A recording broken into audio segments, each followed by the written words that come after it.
So in the first video on Leviticus, we talked about how the real issue in Leviticus is the problem of proximity. How can God relate to a sinful nation now that he's in the middle of it? And we saw that the sacrificial system was important, but that it was ultimately flawed because it was temporary. And it causes people to ask the question, well, what if there was a sacrifice that was good for all time? What if there was a priest that was perfect and never made mistakes? And what if there was a Day of Atonement so effective that it only needed to happen once? In this video, we want to look at the second major part of Leviticus and think through some of the misconceptions we might have about the book of Leviticus, because I think there are a lot of them, and I want to target just a few of them so it can help us as we're reading the book to understand it better. When we read this as modern readers, we can overlook the deeply sensory, culinary, like food-based nature of Israelite worship. When we think of ancient sacrifices, we picture like a slaughterhouse filled with blood and fire. But if we look here on this slide, even Leviticus 2 and 23 describe this grain offering and drink offering. Worshippers bring fine flour mixed with olive oil, frankincense, unleavened wafers and pans, and pour overs of aged wine. When these offerings are placed on the altar alongside the meat of the burnt offering, we have to think, what did the tabernacle actually smell and feel like? It smelled like a feast, and it looked like a feast. There was sizzling meats, fresh baked breads, fragrant oil, incense, sweet wine vapors filling the whole courtyard. So it's not like a slaughterhouse vision. It's more like a restaurant in a lot of ways. The text repeatedly describes this as a pleasing aroma to the Lord. God designed worship to engage all five of the human senses, using familiar smells of home cooking and celebration to welcome his people into his presence. So this sensory dimension reaches its peak in what is called the peace offering, which is in Leviticus 3 and 7. Unlike the burnt offering, where the entire animal is consumed on the altar, the peace offering is split up into three distinct shares. First of all, God's portion. The priest burns the choicest fat layers, kidneys, and the liver on the altar. In ancient Near Eastern thought, the fat and internal organs represent the absolute best, richest, most vital essence of any creature. And this is the part that belongs to God. And then there's the priest portion. God allocates the breast and the right thigh to the priests. So God is essentially acting as a host, providing this high quality meat from his altar to feed his ministers and their families. And then there's the worshiper's portion. The worshiper takes the rest of the meat back into the courtyard or camp to eat with their family, friends, and neighbors. So do you see what's happening here? God, the priest, and the Israel that are offering this sacrifice or offering are basically eating the exact same sacrificial meal together. And in ancient culture, sharing a meal is the ultimate sign of friendship, reconciliation, and peace. So think about this. Look at this really kind of extraordinary legal command in Leviticus 7:15 regarding the Thanksgiving peace offering. It says, the meat of his sacrifice of fellowship must be eaten on the day that he offers it. He may not leave any of it until morning. Now, again, we might think of this as kind of like a throwaway statement, but think about the practical implications of this rule. In this ancient desert culture, there's no refrigeration. And if someone is offering a full-grown bull or sheep as a peace offering, he's left with dozens or maybe hundreds of pounds of fresh cooked meat that had to be entirely eaten before sunrise the next day, according to this rule. So there's no way a single family could possibly eat that much meat in one sitting. So what were they forced to do? They were forced to practice radical, ordered, mandated hospitality. The worshiper had to run through the camp, inviting their relatives, servants, travelers, the poor, maybe widows, the landless Levites to come and sit at their table and eat this feast. Leviticus turned every peace offering into, in many ways, a community-wide block party where social barriers dissolved over this shared meal. They were forced to share it with other people. And so communion with God also becomes communion with people.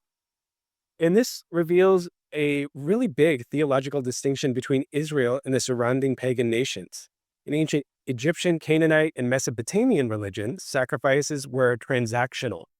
They believed that their gods were literally hungry and they could make odd choices on a whim, and they're kind of cranky. Humans slaughter animals to feed these gods and to kind of buy off their unpredictable anger. But Leviticus totally demolishes this kind of worldview. I want to jump to Psalm 50 a second because God actually mocks this pagan idea, saying, "If I were hungry, I would not tell you, for the world and its fullness are mine. Do I eat the flesh of bulls or drink the blood of goats?"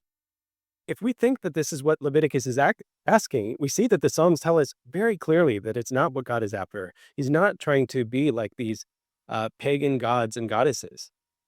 In Leviticus, sacrifice is an invitation, specifically an invitation to relationship and fellowship, not a transaction.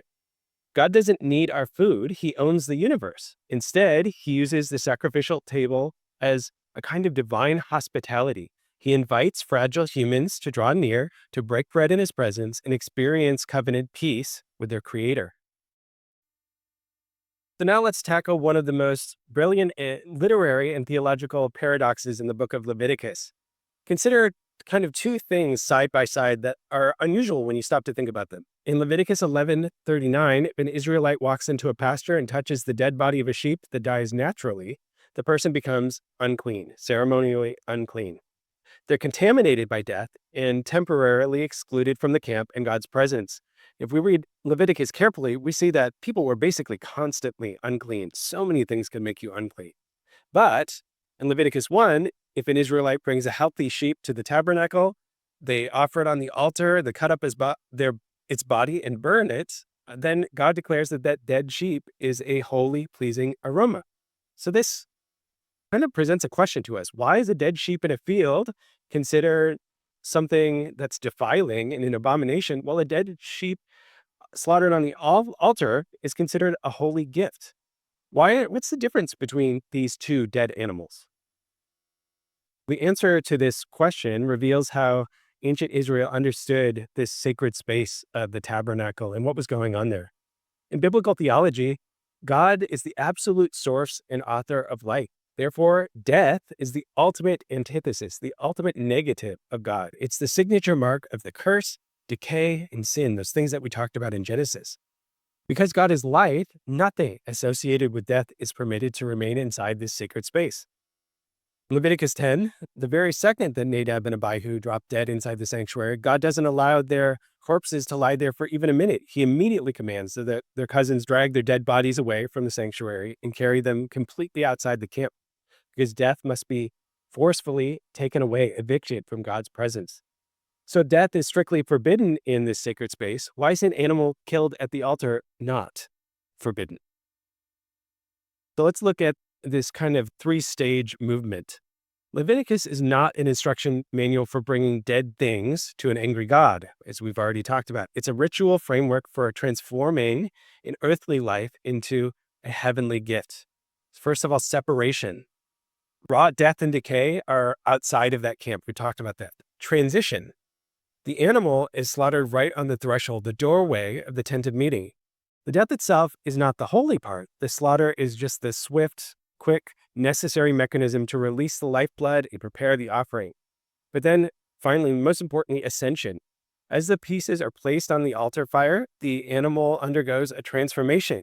It's not just considered a physical corpse rotting on the earth like that sheep in the field. Through that fire and through the process, it's transformed into a fragrant offering. In Hebrew, it is Allah, which literally means that which ascends, that which goes up. So the offering ascends into the divine realm to God's presence as a sweet aroma. The altar is not a place of execution, it's a place of transformation where that offering goes up and ascends, and this earthly gift is transformed to go into God's presence. So in their minds and in God's mind, these are different things. It's not death and another kind of death. It's a complete transformation of that sacrifice into something totally different as it ascends to the Lord. Which brings us to the third major theme or misconception of Leviticus, the really kind of mysterious vital role of blood. And we have maybe certain connotations for blood in the modern world, and I want to make sure we don't force those onto the book of Leviticus. In Leviticus 17:10, God issues this really important absolute prohibition. If anyone eats any blood I will set my face against that person and cut them off from the people. So why is blood such a taboo in ancient Israel?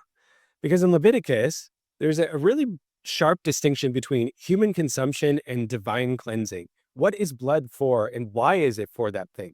In pagan cultures, warriors would drink the blood of animals or fallen enemies, believing that they could absorb the physical strength or force of that creature or warrior. But in Israel's theology, blood doesn't belong to human beings. It's off limits for the dinner table or any other use because it belongs to God, because it's used for cleansing and atonement. So let's look at some of the definitions here. Modern readers often make a theological mistake by assuming that blood in Leviticus symbolizes death, because I think we associate blood with death. When you die, maybe you see blood. But we see blood sprinkled on the altar and think of slaughter, mortality, and violence. But the Bible actually tells us the exact opposite. In Genesis 9:4, it says that the life is in the blood. Leviticus 17:14, it says, the life of all flesh is in its blood. In Leviticus 17:11, for the life of the flesh is in the blood, and I have given it to you upon the altar to make atonement. It is the blood that makes atonement by reason of the life. So hear this really clearly. In biblical thought, blood is not death, blood is life. So when the high priest sprinkles sacrificial blood onto the defiled tabernacle furniture, he's not smearing death all over the sanctuary. He's applying liquid life to it. Because blood carries life, it acts as kind of like a ritual detergent, a spiritual disinfectant. Lifeblood's applied to the sacred space to swallow up human death, absorb moral pollution, and sanitize the sanctuary so a holy God can remain in the camp. So I just want to make sure that we get this, because if we mistake blood for death, we can come to some wrong conclusions. As we step back and look at the whole book of Leviticus, we realize it's never intended to be a permanent, end system for them. It's a designed shadow, a divine blueprint engineered to build longing for the true reality. And as the New Testament, especially the book of Hebrews, tells us, the reality of the system has arrived in Jesus Christ. So let's look at how Jesus fulfills the three pillars that had some flaws in them of Leviticus. So that first pillar, sacrifice. Leviticus required endless fading animal sacrifices, but Hebrews 10:12 says, when Christ had offered for all time a single sacrifice for sins, he sat down at the right hand of God. His is a sacrifice that never fades, and it's finished forever. So pillar 2, the priesthood. Leviticus suffered under flawed, mortal priests like Nadab and Abihu that we saw, that they failed and died. But Hebrews 7:26 tells us that Jesus is our ultimate high priest. He's holy, innocent, blameless, unstained by sin, holding a permanent priesthood in a perfect priesthood because he lives forever. And then pillar 3, the Day of Atonement. Leviticus offered that annual Day of Atonement where the clock restarted that next morning every time. But Hebrews 9:12 tells us that Jesus entered into the holy place once for all, not by means of the blood of goats or calves, but by means of his own precious lifeblood. In that, he secures eternal redemption, a perfect Day of Atonement that is good for all time and completely effective. Through Jesus, this dilemma that we saw at the end of Exodus is shattered. How does a holy God live with a sinful people? We no longer have to stand trembling outside of the temple or the tabernacle. Through Jesus' blood, which speaks a better word than Abel's blood, we see in the New Testament, we're invited to draw near with confidence, sit at his table, and dwell in the intimate presence of a holy God forever. And ultimately, that is how Leviticus points forward to the gospel.